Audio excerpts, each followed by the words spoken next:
Hello, and welcome to the webinar, How Academic Writing Coaches Get Unstuck. Conversation with three of those coaches.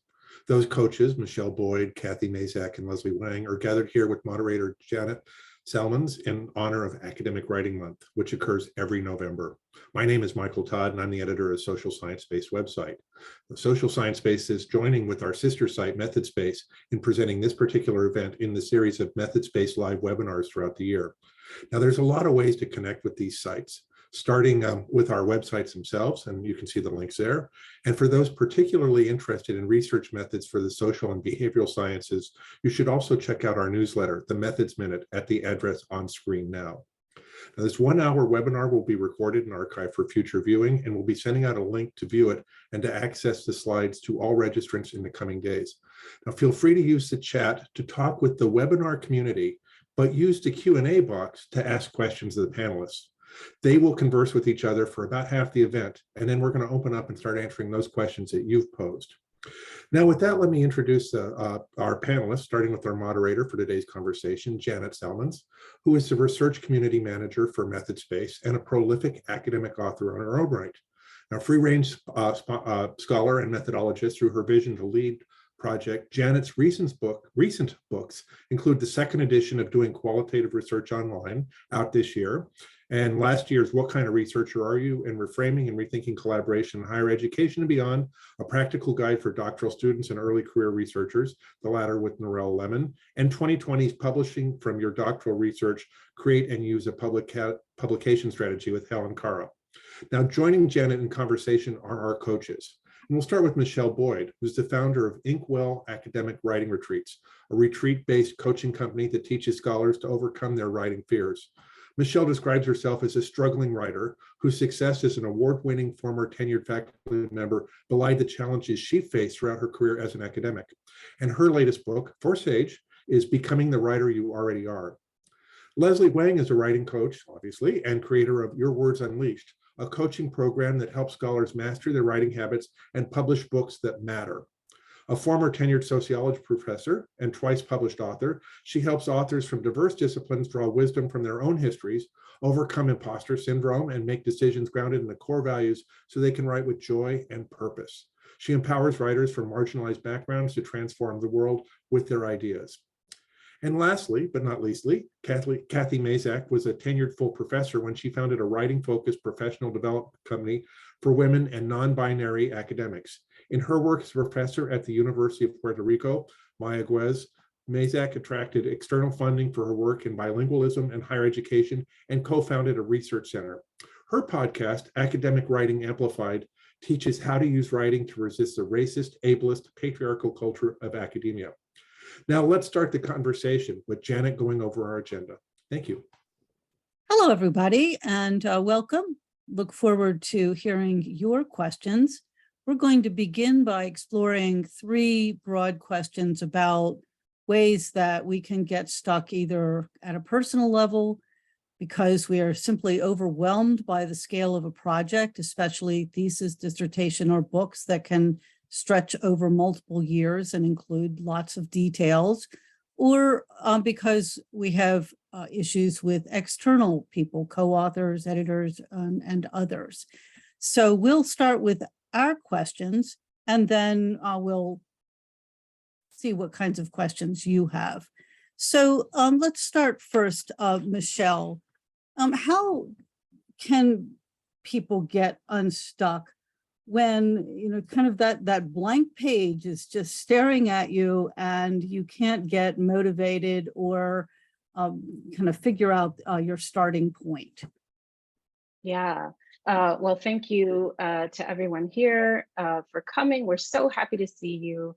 And thanks again to Janet and Michael and Laura for inviting us on this webinar. I'm really excited to be talking with you all and talking with Cathy and Leslie. It's always fun when coaches get together and can talk shop with one another and with you all. So this question about being stuck, I think partly depends on how you understand stuck. So I think sometimes we understand being stuck as these moments when we get stumped. And I define stumped as, oh, we can't solve a writing problem or we can't solve an intellectual problem. We don't know where to go with this idea. We thought we knew what we wanted to say, but we don't quite know what we want to say. To me, those are natural moments. That's what the research tells us, and the writing process. We are going to have some progress, and we're going to get stumped.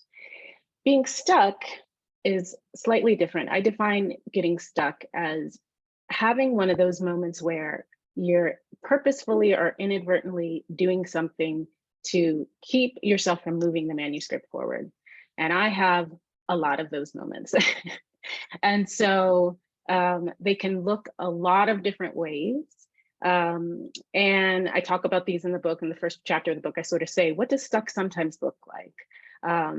And one way stuck can look, for example, is that we're actually writing, but we're not doing the writing that's actually going to push the ideas and the project forward. So I call that side writing, right? So this is just an example of what stuck can look like. When I get stuck, I have a different response, whether it's based on getting frustrated, as you asked about, Janet, or if I'm unmotivated. I'm going to talk about the unmotivated one because I think this is more fun. When I'm unmotivated to write, I lie to myself. And here's what I mean. I take very small steps towards my writing while giving myself a constant stream of thought where I'm saying, I'm not doing any writing at all. So I look in my office and I say, oh, I'm not doing any writing. I'm just gonna, turn on my computer and open up Word. Then I say, well, I'm not gonna do any writing. I'm just gonna see where I was in the document, but I'm not actually gonna do any work. Then I eventually get to this, excuse me, place where I'm like, well, look at that sentence. If I could just do this tiny thing with the sentence, now I'm writing. And so lying is sort of it's a colloquial term to describe two things that the research tells us can help us when we're feeling unmotivated. One thing is that I've made the writing completely manageable, right? Because I've said I'm not actually going to do it while I'm taking very small steps towards it. And often what's getting us stuck is when we are trying to do too much. We're either overwhelmed by the idea of how much work we have to do that day or just by the whole scope of the project. So anytime we can make what we are aiming to do smaller, and I mean so small, it seems silly that you wouldn't be able to do it. That's one of the things that I'm doing when I'm lying, when I'm saying, oh, I'm not really writing, I'm just going to open up the document. The other thing I'm doing that helps me get unstuck is I'm replacing all of my negative self-talk, not even with positive self-talk, but just with something that distracts me, right? I'm not saying, oh, you're the best writer in the world, don't worry, you can totally do it, you got this. I'm saying, I'm not really. This isn't writing. This is just me edging up on the project. And so those two strategies, either in combination with a lie, like I like to do, or apart, can really be helpful when we just are so overwhelmed, so intimidated, just can't even bear the idea of looking at the work. Those two things can really help. I find that for myself and for people I work with. I would love to hear what Cathy or Leslie have to say about this. I guess I'll start with you, Cathy, since you're right here in my view. Okay, great. Thank you. Yeah, I also want to jump on the motivation question. And the reason is that I think there's this idea that we're supposed to be like these boundless, bottomless pits of motivation, right? And that if we really were passionate scholars, we would have all of this motivation to pull from all the time. But that's not true. So what do we need to do when we are feeling, when we're feeling unmotivated? And for me, something that I do and something that I coach clients to do in our programs and that I write about in my book is take a minute and look, are you depleted? Are you energetically depleted? Because again, in my book, and this is not my own concept, it comes from kind of the Martha Beck coaching world, but when we create, we also have to then restore ourselves. And it's a cycle, right? And I don't mean creation, I'm painting a pain, like some people think like that's what creative or creation is. I'm like, no, academics are creative, right? We're making knowledge, we're writing things, like it's easier to see, right, in writing. But even when you're like creating your class plan, we're like constantly creating things in the world. And then not like restoring properly in order to then do another cycle of creation. Instead, right, we are like, it's the semester, go, go, go, go, go, crash. Go, go, go, go, crash, right? So I think a lot of, I had a client once who like had literally had twins during the pandemic. And she was like, I'm just not and she also had a 3-year-old and she's home and she's like, like telling me that she's not motivated. I'm like, yeah, like that makes a lot of sense. It sounds like what you need to do is like sleep for 3 weeks. So I think that like kind of understanding that what the kind of productivity world and what, like I like to say, right, like the racist, ableist, patriarchal, fast capitalist culture, which is part of academia, tells us is like we're supposed to produce the same all the time. But we can't do that, we have to rest. And so sometimes I think that motivation, that lack of motivation leads to this negative self-talk. And what we really need is like to rest in whatever way makes the most sense, and then start to build in cycles of creation and rest into how we think about our work instead of this like constant strive for like more productivity. Leslie, do you want to jump in? Yeah, I love what you have to say, Cathy. I mean, it's like cycles of nature as well, right? Like there's times when everything is supposed to go fallow for a while so that it can rejuvenate and come back. And that's so true of our own productivity and thinking about rest as part of productivity. And I want to talk a little bit about a few strategies that have worked for me when I've been, when I wrote my 2 books, and then I'm also working on a 3rd one now. I'm at the beginning. And so I'm kind of going through all of this again, which is really interesting to feel stuck in new ways. And so, I'm going to think about like when I feel like I don't know what to do, or where to start, say with a book chapter, I do something that I like to call writing my way in. And so the first thing I should mention is that the kind of writing that I like to do most is basically like creative nonfiction, right? I like to create, I like to have a story. I like to, evoke all 5 senses for my readers by, describing a particular scene, which also highlights the major point or the points that my chapter is trying to make. And so if I'm feeling stuck, I always go to stories and I flesh out 1 or 2 stories or examples that were the most memorable from my research, because if they were memorable to me, they're probably going to be very memorable to your reader as well. And, once I have that story written, then I'll use it usually to open up my chapter, and it makes it a lot easier then for me to set up the argument and ground the analysis. And so ultimately, maybe you're not a book writer, but like writing your way in, it might just mean doing the writing that's most enjoyable to you first. And then it can help kind of get your gears going and, propel you to start working on some of the other tasks that you don't find quite as enjoyable. And I think if you pair this with Michelle's point about like giving yourself little lies, like I'm not doing this and I'm not doing that, but I'll just look at it. Let me just take a glimpse. I think it can be really useful. And then, Michelle also mentioned like the tiny, like we need to break things down, right? I think the tiniest little tiny chunks you can manage are the best, because I think something we forget sometimes is like something like a book or a dissertation or an article is the culmination of like a million tiny little tasks that you did that maybe you're not giving yourself credit for having done. And so like when I was a grad student, I would have these mega goals like write introduction or analyze data, right? These goals would hang around for like weeks or months, and I felt like I wasn't actually making any progress. Versus if you sit with your large goal and like you think through in very excruciating detail what it might entail in practice, it can really save you time. And it can also show you all the ways that you're actually making progress. And then that kind of like brings me to my last point, which is like, it's more of like a mindset shift or a way to feel better about your writing, but just recognize that things are always going to take longer than you planned.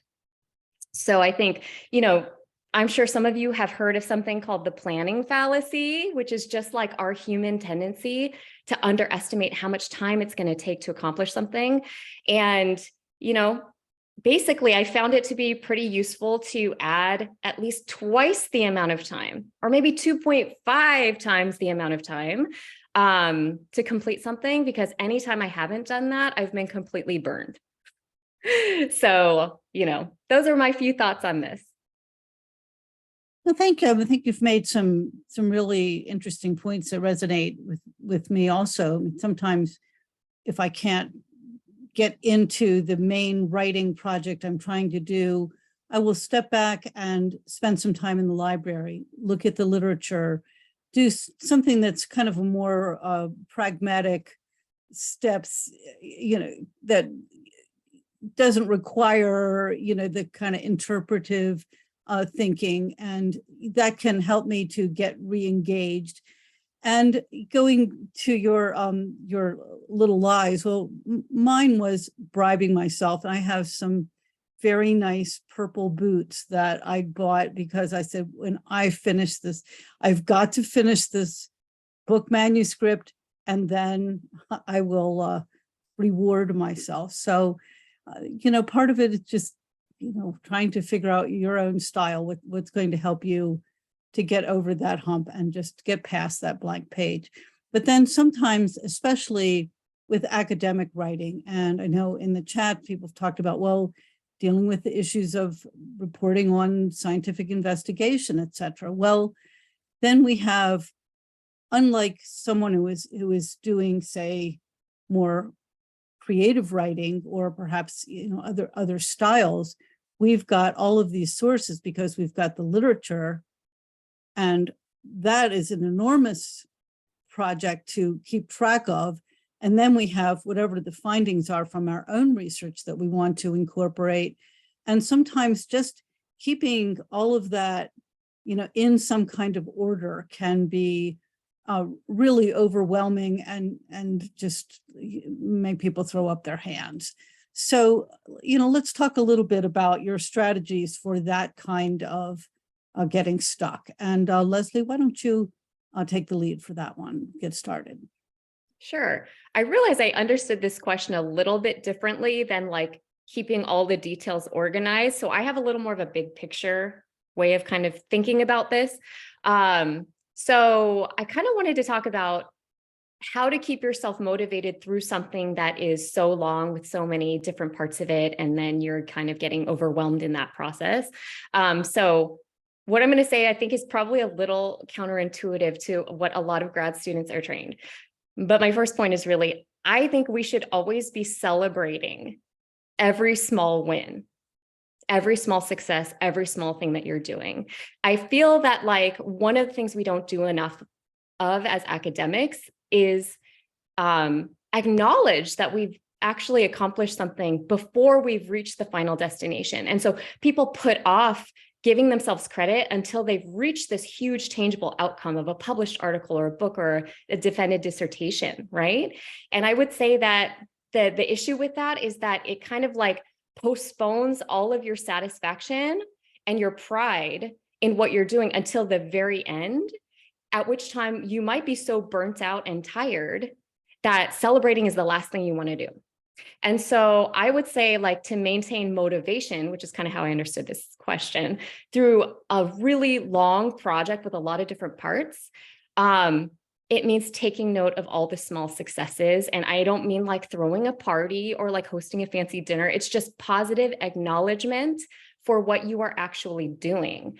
And so I really encourage my clients to create like a daily practice of giving themselves credit for the work that they're doing so that they can more accurately see the progress they're making in all the different parts of their project, right? Instead of feeling like they're wasting their time or spinning their wheels. And so what does this actually look like? I often advise my clients to create what I call a done list. Instead of a to-do list, it's a done list. It's like, what did I do today at the end of my work session and kind of like reflecting back on what they actually did in those 2 hours. So maybe you wrote 2 paragraphs of a book chapter. Great. That didn't exist before today. Maybe you read a few articles and you decided you don't need to include them in your lit review. Awesome. That has pushed your project forward. So in the end, it's almost like leaning into this process and seeing that it's the process, right? That's going to get you to that outcome and not just have that outcome be the only thing that determines your success. But a couple of like little smaller things, I think it's really useful to actually track how you're using your time. Like track, after each work session, maybe like write down how many minutes you actually spent writing. And separate that out from like how much time you spent reading and taking notes, and actually be honest with yourself and see like, okay, how long does it actually take me to write a lit review section, so that you have a better sense for the next time you write an article or something. And then just my last point is, it's about accountability. And I think people should really, really, really join writing groups if you don't have one, right? I think that for getting through a long project, it's really about having emotional support and practical feedback and external accountability, especially when you're doing something like a dissertation or a book. It's a really notoriously lonely journey. And so I think you can do it in 2 ways. You can work with others in a co-working way, or you can do a feedback and accountability group where you share your work and get feedback. I think both are amazing and will help you get through any sort of stuck places that you have in a multi-year project. And how about I pass this back to Cathy then? Yeah, thank you so much, Leslie. That's I want to kind of jump on to that idea that you were mentioning of like when you said the done list, right? It's like, look at all the things that you're doing and really that acknowledgement of that. And for me, one of the ways that I like to talk about that is thinking about the writing process and about writing as more than just words on the page and acknowledging that. And so I love that you use the example, like when you read an article and decide not to use it, it is also progress. Like all of these things are progress. And that negative self-talk, like I didn't get anything done today, is not helping anything. So any strategies that you can use, it's really like, it's just a reframe, right? It's just like, let me reframe what I did today and think about how it was like an inevitable pre-step to words on the page, right? So to me, that means like defining writing as, like we had a client who like she was a scientist working on identifying new species of snails. And so it involved like digging up dirt and sifting out and counting snails. And she's like, so counting snails is writing. I'm like, yes, you have to count the snails if you're going to get to your paper, right? And so that concept, like even like data collection is actually pre-writing, right? So all of that, we can't keep like getting down on ourselves about like, oh, I didn't get my writing done because I didn't add words today. What are the other activities? So I loved that. The original kind of question about like when you get stuck in the details or sustaining a long project, I think one of the things that's really important for academics is to kind of realize that they're project managers, especially like if you've done, or if you're in the process of doing a dissertation, you are a project manager. That is like, you've had to create a way to manage your time and multiple tasks towards a grand project, right? And that only gets more complex as you progress throughout your career, because when you're dissertating, you're dissertating, but then when you're on the tenure track or when you're in a postdoc or, you're not just doing one project. Now there's like lots of projects going on, including teaching as a project and many service projects, and they all have many moving parts. So again, thinking like, well, part of what I need to do to master writing is to be a better project manager of everything. And that means I have to think about and reflect on how do I do that work of like breaking projects into tasks for me? Like, what does it look like? What is a good task size for me? Because it can feel like super overwhelming. Like if I told you to sit down and write all the tasks for writing a book, it would be like, like so long, and it would feel like too much. So part of the work of writing is figuring out like, how am I going to manage this project? How long into the future do I want to plan? Right? How, like Leslie mentioned too, that the planning fallacy of how long it's going to take you to do things, learning how long it actually takes you to do things, right? If there's a lot of social scientists in the audience, this is a great opportunity for you to like collect data on yourself, right? How long does it take? Like, let me keep a log and then reflect on that log. Here's what I thought it would take, and here's what it actually took. That's actually a technique that I used in writing my book. When I figured out that I was like, what I did that, and then I was like, figured out I was actually pretty consistent with words per hour. And then I could predict like how long it was really going to take me to write the book. If I have this many hours, which is not 40 hours a week, like if I have whatever number of hours, I have 2 hours a week, when am I going to finish this book? And I got good at predicting that, which is, prediction is really powerful. If you can predict, predict your own habits, predict your own work schedule, or your own, like your use of your time, it's so much better than being fast. Like predictable is way better than being fast.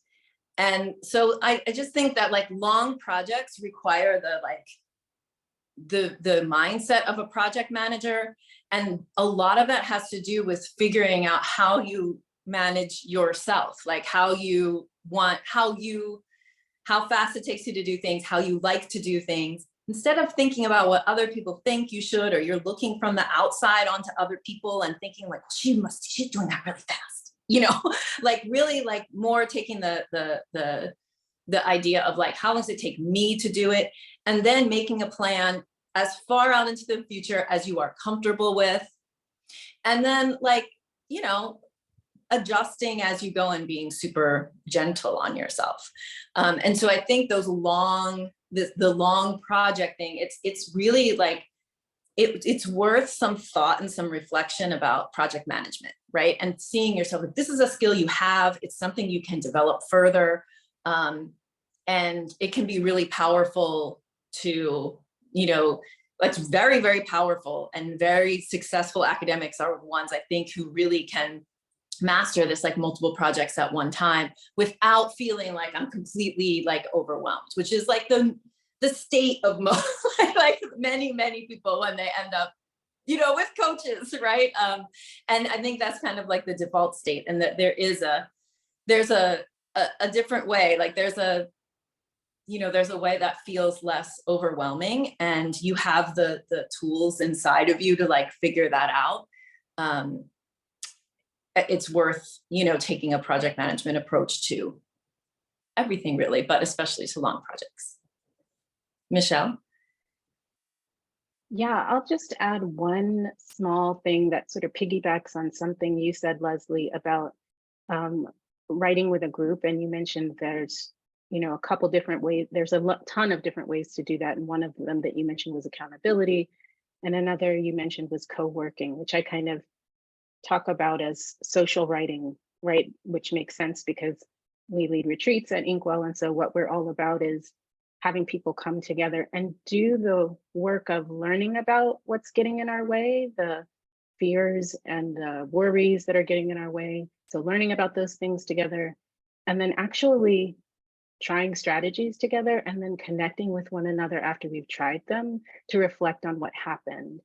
And this is a really powerful strategy, intellectually, because it creates opportunities for you to talk to other scholars about your work, but it's also amazing when you are trying to figure out how to keep writing from being something that feels so intimidating, and that, it's just an experience of fear and self-doubt. It can really be quite helpful to see other people struggling with the same thing.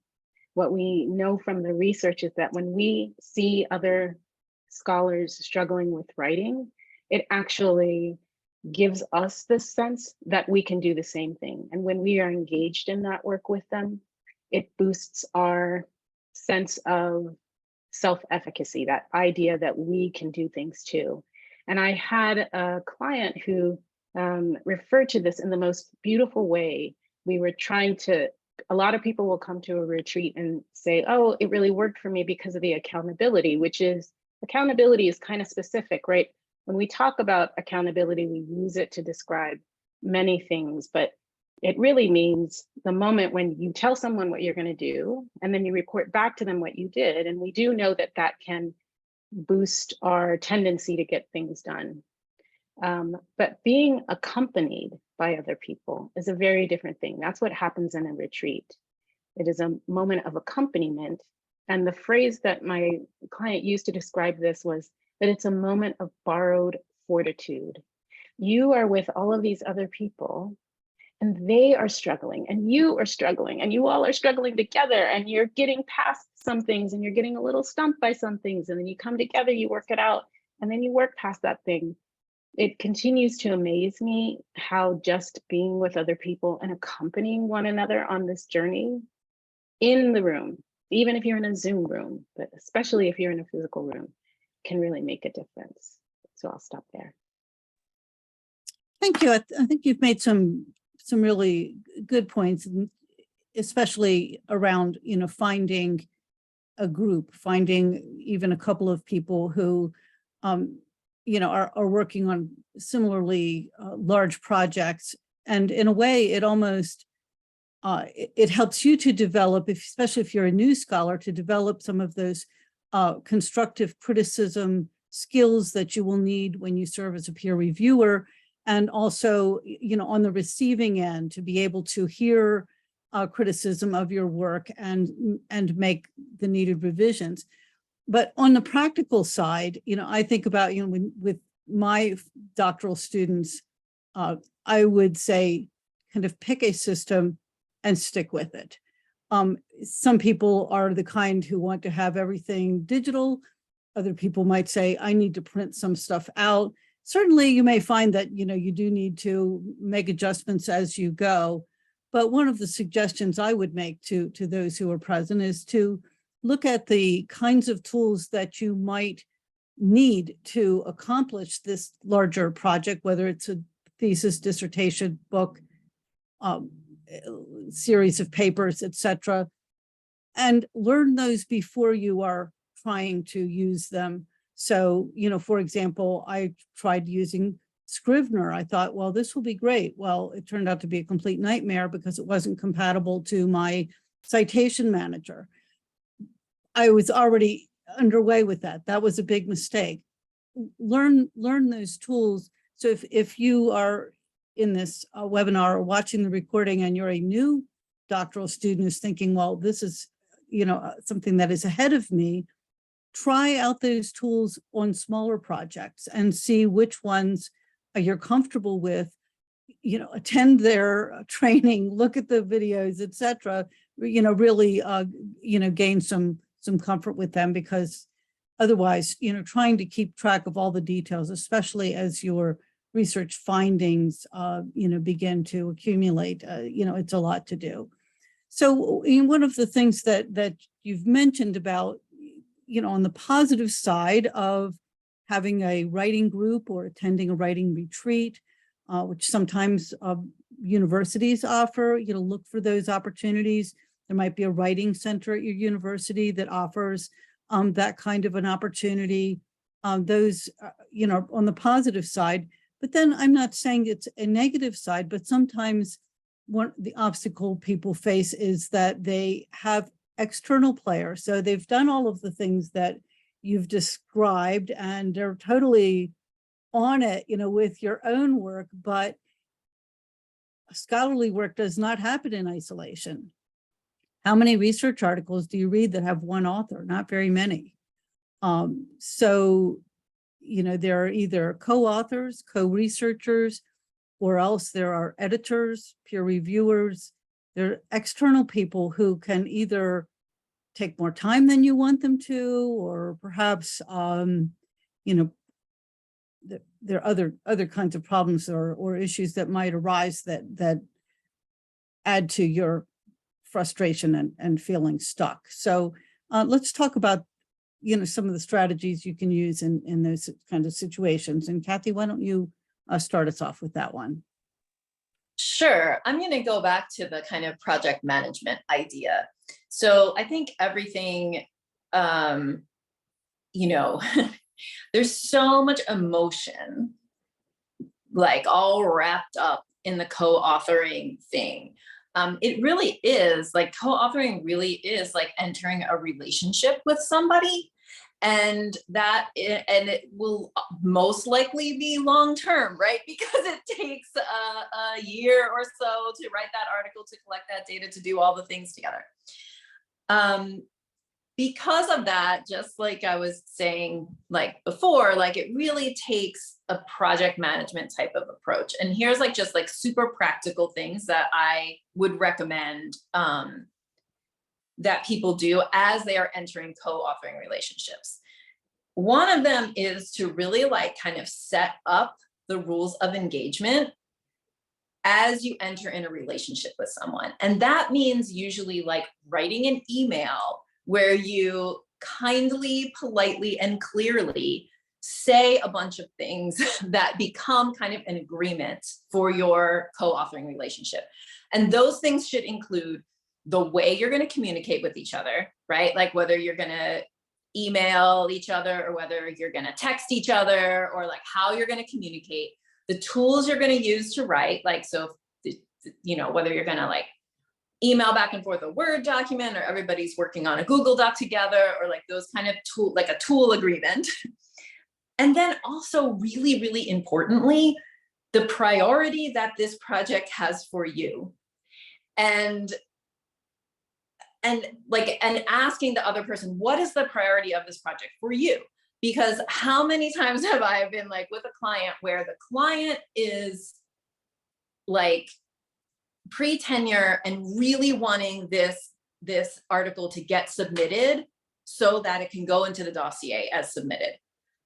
And the co-author is post-tenure. And the co-author is like, meh. You know, like it's not high priority for me. And so there's this like impasse, or there's a mismatch in priority that that makes it really hard to move forward if you don't know that going in. So I think really being clear on priority, and then also being clear on how much time you are planning to dedicate to this project and when. So in that same email can be like, this is a very high priority project for me. I plan on dedicating at least 2 to 3 hours a week on it from now until the end of the semester. If it's not finished by the end of the semester, my priorities are going to have to shift to a different project, and it's going to look like this. I'll have about an hour, you know, or like next semester I have a big teaching load, so then I won't have as many hours to give to this project, like that kind of stuff, so that the co-author that you're entering into the relationship knows, and that you're also, right, prompting that person to give you that information back so that everybody's clear where they are. The other thing is that every project needs like a leader, and agreeing on who the leader is can also be really helpful. So a lot of times co-authored projects are more than 2 people, right? And so especially then you really need like the person you're agreeing that this person is the driver of the project. This person is the person like sending reminder emails, setting deadlines, following up with people when they miss deadlines, and that kind of thing. It needs a project manager because it's a project. Most co-author problems happen through lack of communication or miscommunication, right? The project goes on so long that priorities shift, but nobody communicates their priority shift to the other people. So it really is about like establishing that communication. Everybody's on the same page, like kind of going forward. It's like setting some agreements of like the rules of engagement, how you're going to work together. And then also just understanding that transparency is really, even when the transparency might be, now I'm not going to work on this project anymore. Like that is a kindness. It is a kindness to be transparent and to be upfront about how the project is fitting in with what you're doing right now. It's a kindness to quit projects if it is time for you to quit them. So all of that, I think, is kind of like where I would start when I talk about my clients who are, who I'm coaching about co-authoring. Michelle? Yeah, I love that. I knew you were the project management like queen, Cathy, but I've never heard you talk about it. So it was so nice to hear about that. And I guess the thing that I will just maybe add to that is one way I can sometimes see either co-authors or external people causing problems for us when we're on a project is when we get to this, when we're not really clear on what our own writing process is, and maybe, which is very normal. Most scholars, when I ask them about their writing process, don't really know how to answer that question. And all writing processes is the steps that you take to get from ideas in your head towards on a page. And I spend a lot of time in the book laying out, process actually has multiple phases to it. We go in and out of all these phases all the time. And when we are not clear about our process, and when other people aren't clear about their process and we are writing together, that can be really hard. And so it can be hard in a couple ways. One, you might find yourself wanting to treat the manuscript in a different way than your co-author, or wanting to be doing things that they think don't come until later.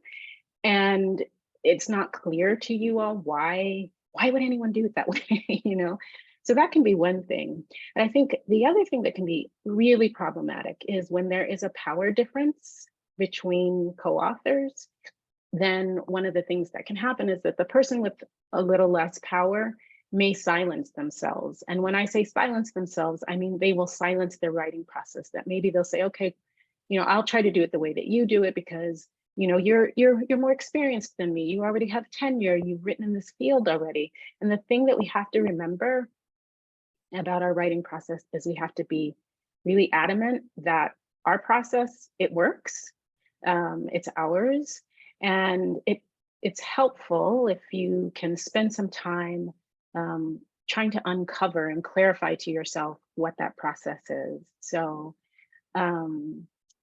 I talk about this at length in the book, and talk about a tool, a writing metaphor to help you, figure out what are the phases and what do I do in them. It's a pretty robust tool, but just if this is something that you're facing, or you're working with other people and you're worried that this might come up, a really easy thing that you can do is actually something that I can't even remember now, either Leslie or Cathy mentioned, probably both of you, is actually just kind of look at what you did in your writing session, right? And I think before, when one of them was talking about it, they were saying to do that so you can appreciate it, right? Which is incredibly difficult for us and really important.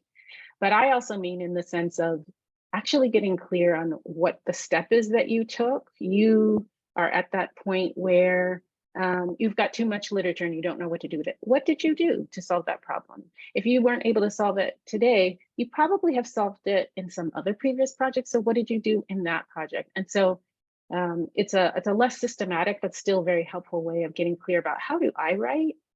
And then being willing, I think, to maybe add that to the list of things that Cathy suggested about what do you get very clear about as sort of how you work, and say, this is me. And maybe this is something you kind of have to repeat over and over again throughout the process, because our writing process, it changes from project to project.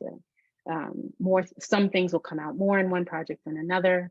So just trying to be aware that there's the possibility that you might feel silenced, and being able to bring that up in conversation with your co-authors, I think, can really help. Co-authors, editors, journal editors, anyone who's coming around and saying, you need to do it this way, you need to take a step back and figure out how to find a way to tell that person, yeah, that's not the way I do it. You can do it that way, but not me. So that's my suggestion.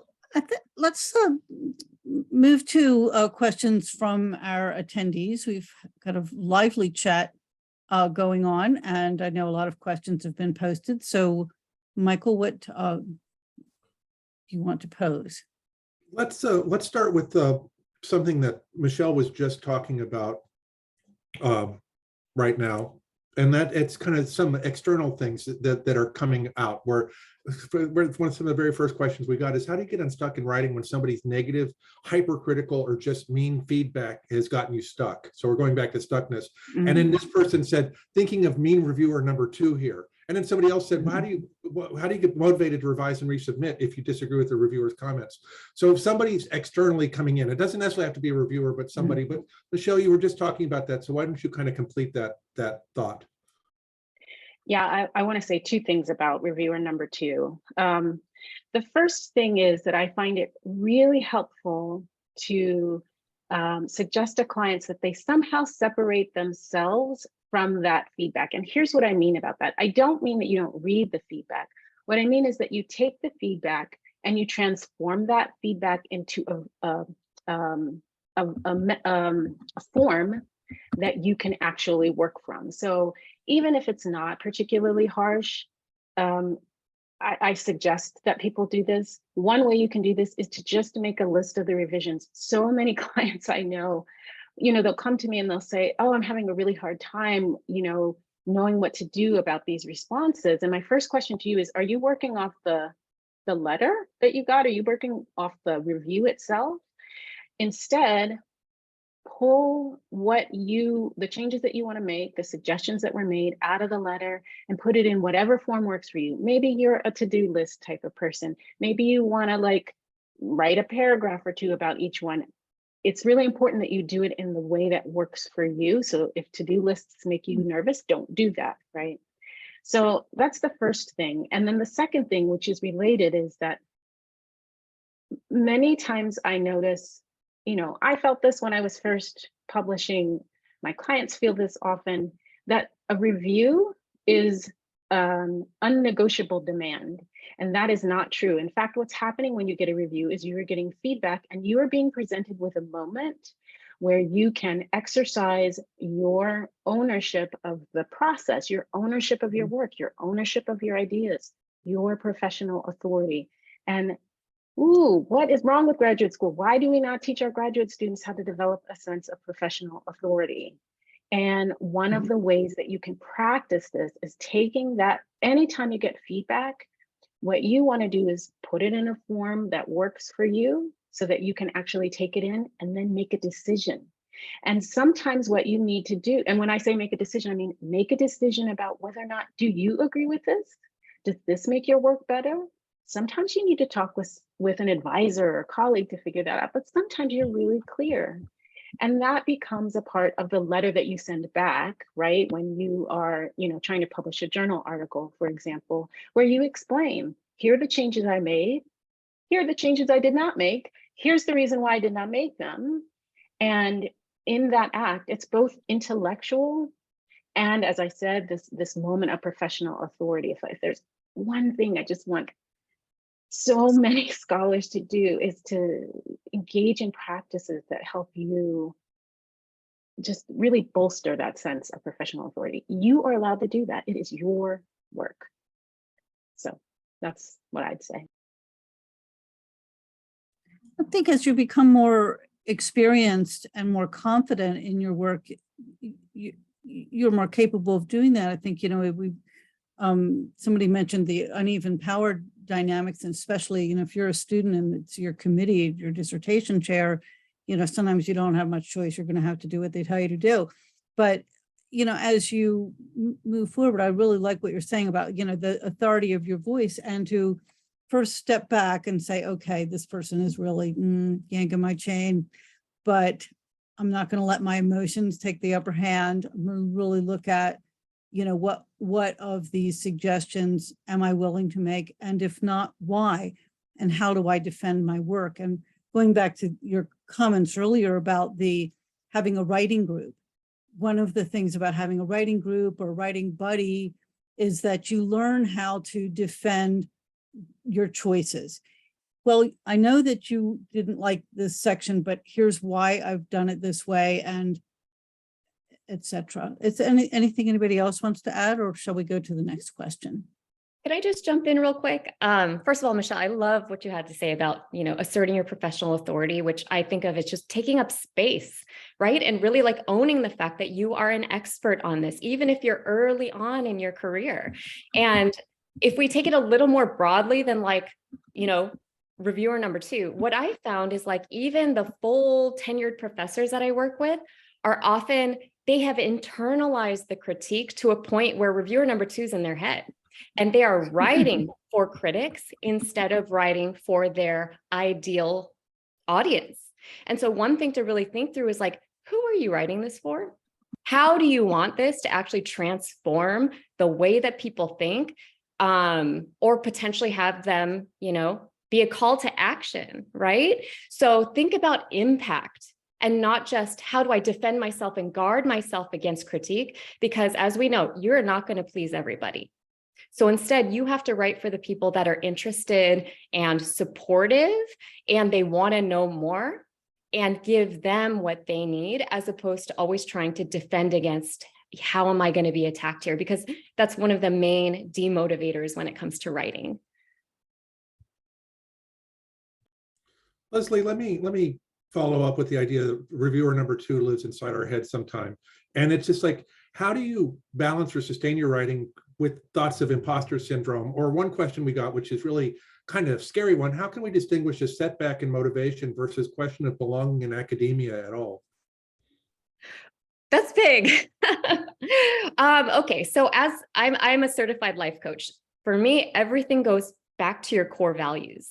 And a lot of times, we think we know what our values are because academia is a very mission-driven sort of profession. But I think you really need to think for yourself, what are those qualities that keep me inspired and motivated on an internal level, right? So it's, for a lot of my clients, it's things like freedom, community, relationships, service, all of these things, and really think through, like, in my writing practice, how present are these things? In my work life right now, how much am I living into these things? Because the more you can get those to a higher level, the more you're going to actually feel like you're in some sort of flow or alignment and actually be able to produce more, like have tangible outcomes, but it's through feeling better about what you're doing. And so there's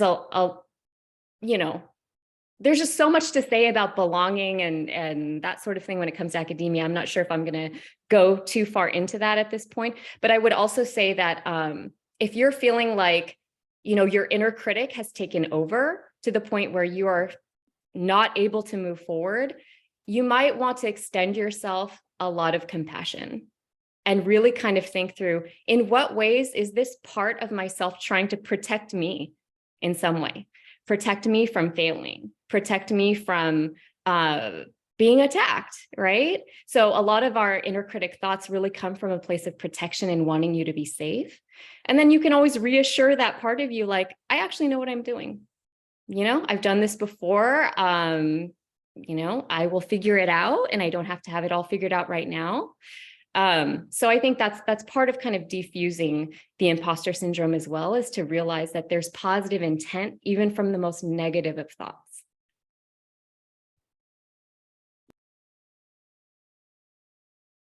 Anyone else want to weigh in on that?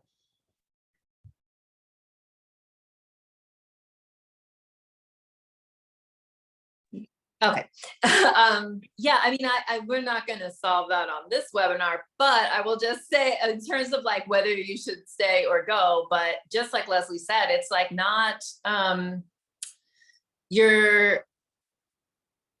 if developing your dealing with critique muscle is really worth it, like that, thinking about how you're going to be able to separate critique of your work from critique of you as a person. And also a book that I like about this is Playing Big by Tara Moore, where she talks about like, that critique is actually more about the person giving you the feedback than it is about you. And so when you start to kind of be able to see critique as information, it's less likely, it's not easy to do, like, and also sometimes critique is actually, you know, expressed to us as personal attacks. So that's a thing.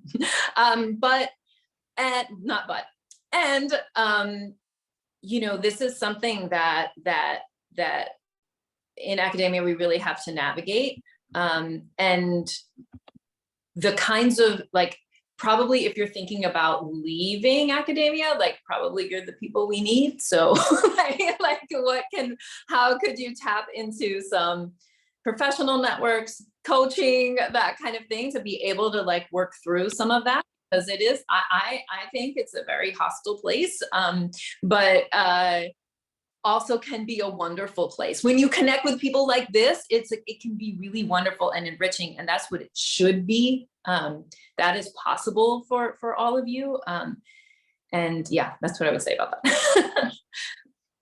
Well, Can I know I of at least, jump in and say, oh, I'm sorry, go ahead. please, Michelle. One way I try to talk about this in the book is that it's, one thing that can be very helpful for writers is if we develop a writing identity, right? Not just the sense that we are scholars or we're researchers and that the writing is this thing on the side, but we are writers.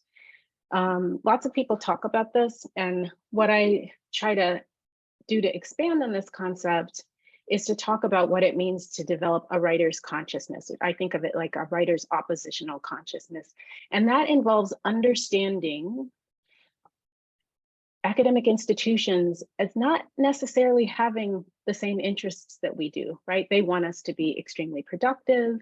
And by extremely productive, I mean there's an excess demand for productivity that does not recognize the value of the other parts of our work, except the number of things that we produce, which has nothing to do with the quality of the work.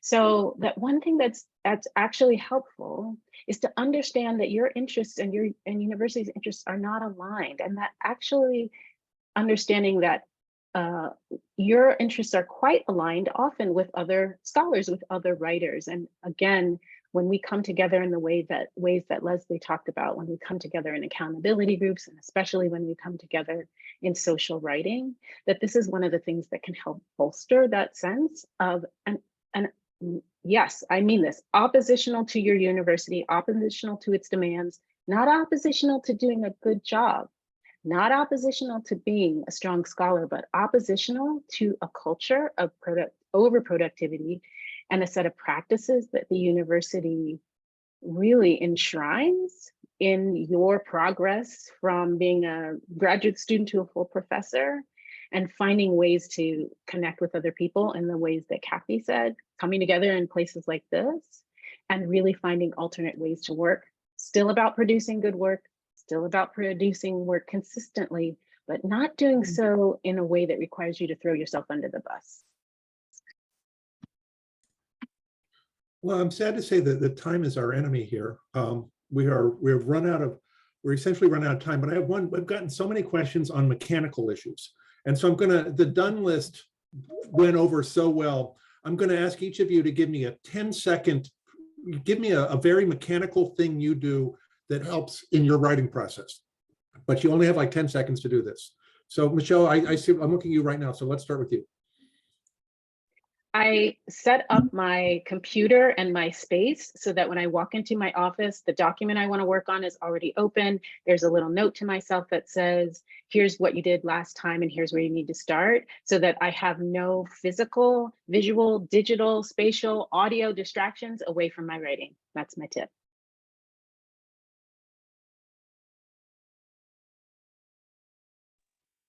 My tip is stop answering email in your best hours of the day.